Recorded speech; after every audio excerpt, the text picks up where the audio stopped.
Saat ini sukses kita berada di Kabupaten Kudus. Nah, samping saya ini Mbak Ayu, seorang usahawan muda yang ngehits. Nah, dia bisnis roti. Monggo Mbak, cerita singkat rotinya apa Mbak?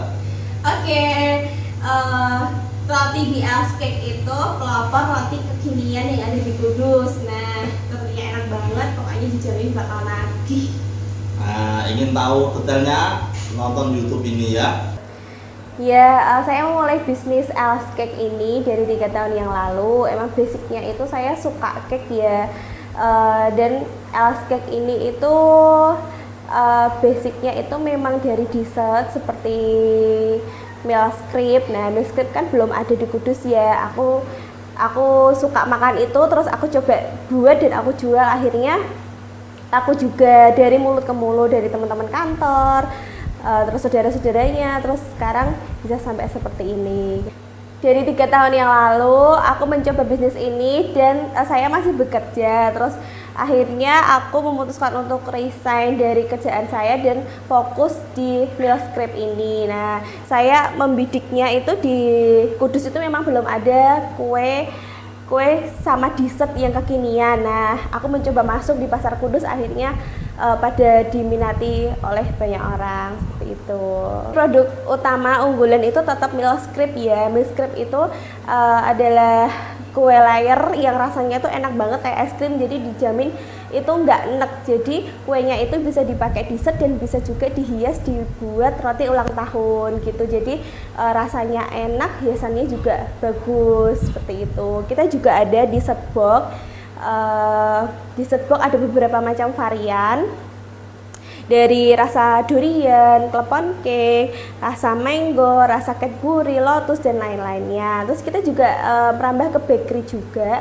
Bakerynya itu kita masuknya ke roti sisir. Jadi roti sisir yang basicnya itu jadul, kita kemas jadi roti milenial dengan topping-topping yang kekinian seperti itu. Kami pertama memang dari pasar online ya Kak, dari pasar online. Dari saya mainnya itu Instagram, lalu ke WA bisnis seperti itu. Nah, sekarang untuk penggemar-penggemar Essex juga sudah di luar Kudus juga banyak yang ada di Jepara, Demak, Pati, bahkan kita sudah ada reseller di berbagai kota seperti itu.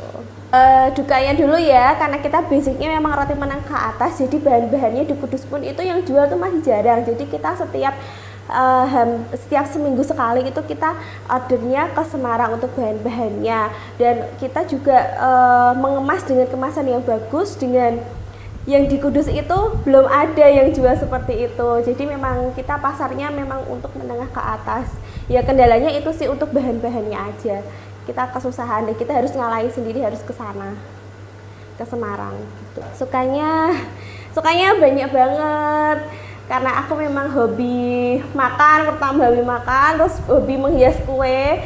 Jadi puas aja dengan hasilnya. Terus konsumen pada suka dan konsumen pada repeat order. Terus bilang rotinya enak. Jadi pada dari getok tular mulut ke mulut seperti itu. Kita juga sudah mulai masuk ke kayak perkantoran, dinas-dinas, dan kebetulan kita juga langganan dari Bupati, Pak PLT Bupati Kudus gitu. Dulu itu memang bener-bener perjuangan banget, karena aku masih kerja, terus aku masih punya anak-anak kecil juga. Aku malamnya harus buat kue, jadi memang bener-bener kadang aku tuh sehari itu bisa cuma tidur 2 jam aja. Jam 7 kue udah siap, aku titipin pembantu, nanti pelanggan ambil lah. Itu berjalan selama sekitar 2 tahun sampai saya itu nolak pelanggan. Jadinya kalau hari kerja itu saya batasin minimal 2 cake besar. Kalau hari libur saya bisa sampai 5 cake. Itu saya kerjakan sendiri. Dari saya beli bahan sendiri, dari saya masak sendiri, dekor sendiri, bahkan kadang nge-grabin sendiri atau nganter sendiri seperti itu. Nah, karena memang pelanggannya semakin banyak dan nggak enak kalau kita nolak ya. Terus akhirnya aku hire orang satu, kita ngambilnya dari Tata Boga. Kebetulan juga bagian pastry, jadi udah pintar menghias gitu, jadi kita kolaborasi. Terus habis itu kita belum punya toko, masih di rumah. Kalau ada orang beli itu lewatnya garasi seperti itu. Terus kita kok banyak yang kesini gitu, kita akhirnya menyulap garasi mobil menjadi toko gitu. Terus kita hire lagi. Total karyawan saya itu ada 4, 2 bakery, 2 pastry, terus yang satu itu content creator. Nah, zaman sekarang ya pokoknya jangan menyerah dulu, harus dicoba dulu hobinya apa. Mungkin kalau dari hobi kan kita jadi seneng ya, jadinya lebih asik, lebih menikmati, menghasilkan uang kan lebih enak, seperti itu. Dicoba dulu. Terus yang kedua itu tentukan pasar dulu, target pasar. Misalkan saya targetkan kue saya itu untuk siapa gitu.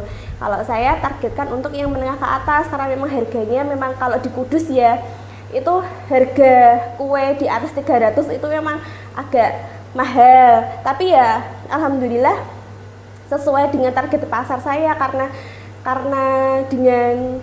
mungkin enak, cocok gitu ya, akhirnya jalan.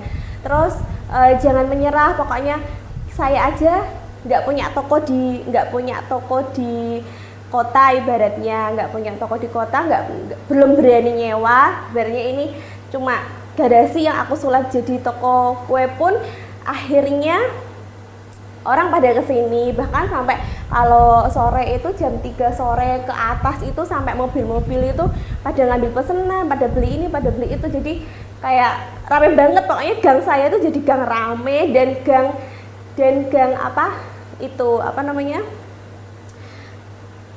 tukang mangkal GrabFood gitu. Kita juga kerja sama GrabFood dan Kopdar. Kopdar itu kayak driver gitu yang membantu banget sih untuk kami untuk mengantarkan pesanan-pesanan ke pelanggan. Nah, yang terakhir itu karena kita berada di zaman milenial ya guys, semuanya butuh gadget, semuanya itu bersosialita. Nah, kita bisa pasarkan produk kita lewat Instagram atau lewat mungkin WA bisnis, atau mungkin kita punya Facebook seperti itu. Jadi lebih bisa diandalkan sih daripada mengandalkan orang datang ke sini ke store hanya untuk beli. Jadi kita memang mainnya rajin posting, terus rajin bikin konten-konten yang bagus biar kita dikepoin sama semua orang.